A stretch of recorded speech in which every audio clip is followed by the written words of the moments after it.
प्रिय बच्चों, कैसे हैं आप सब? आशा है सब स्वस्थ होंगे। तो बच्चों, कल हमने पाठ 4 की का पाठन किया था और आशा है मेरे कहे अनुसार आपने भी पाठ को पढ़ा होगा और उसका वाचन सही प्रकार से किया होगा। तो कहानी तो आपने पढ़ ली, तो चलिए आज हम उसके शब्दार्थ पढ़ते हैं और शब्दों का प्रयोग वाक्यों में करना सीखते हैं। तो बच्चों, इस वीडियो में मैं आपको पाठ के अंत में दिए गए शब्दों को वाक्यों में प्रयोग करना सिखा रही हूँ।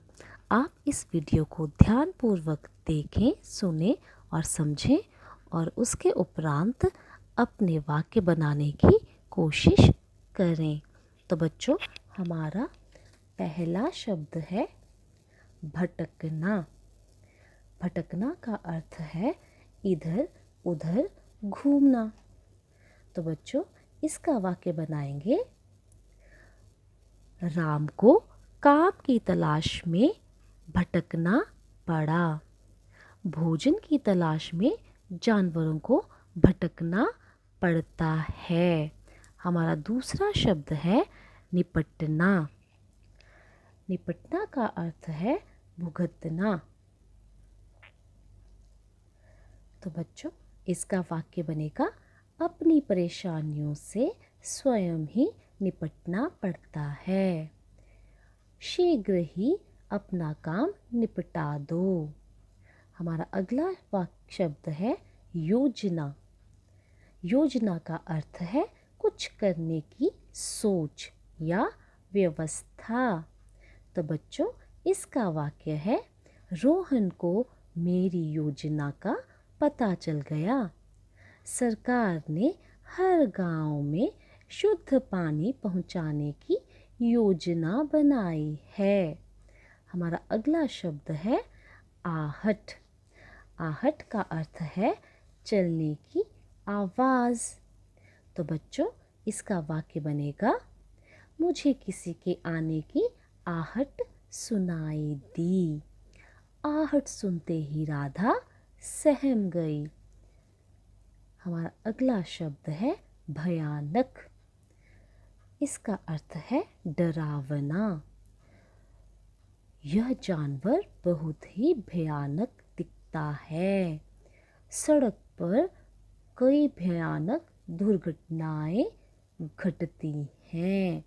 हमारा अगला शब्द है शक्तिशाली, जिसका अर्थ है ताकतवर। तो वाक्य बनाएंगे भारत दुनिया का एक शक्तिशाली देश है। राजा अशोक एक शक्तिशाली राजा थे। कल एक शक्तिशाली भूकंप आने से काफ़ी नुकसान हुआ। हमारा अगला शब्द है जीव। जीव का अर्थ है प्राणी। धरती पर अनेक प्रकार के जीव रहते हैं। जंगल में कई जीव होते हैं या जंगल से कई जीव अब शहरों की तरफ आने लगे हैं। हमारा अगला शब्द है रौबीली। अर्थ है रौब से भरी। तो वाक्य बनाएंगे मेरे पिताजी की आवाज़ बहुत रौबीली है।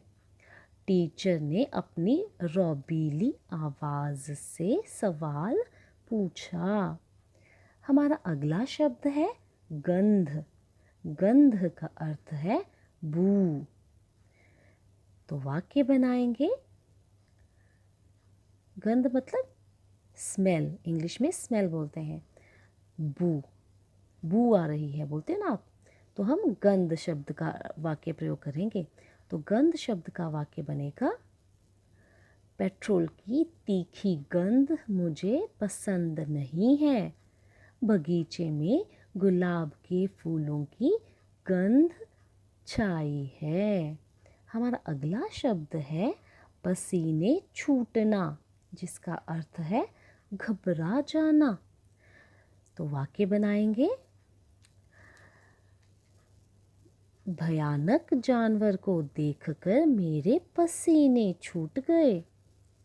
माँ को गुस्से में देखकर राधा के पसीने छूट गए। हमारा अगला शब्द है दुम दबाकर भागना, जिसका अर्थ है डर कर भागना। तो वाक्य बनाएंगे, पुलिस को देखकर चोर दुम दबाकर भाग निकला। भारतीय फौज को देखकर दुश्मन दुम दबाकर भाग गई। अगला शब्द है कब्जा। कब्जा का अर्थ है अधिकार। तो वाक्य बनेगा, अंग्रेजों ने करीब 200 साल तक भारत पर कब्जा बनाए रखा। सरकार ने गुंडों की संपत्ति पर कब्जा कर लिया है। अगला शब्द है सिरा। सिरा का अर्थ है किनारा।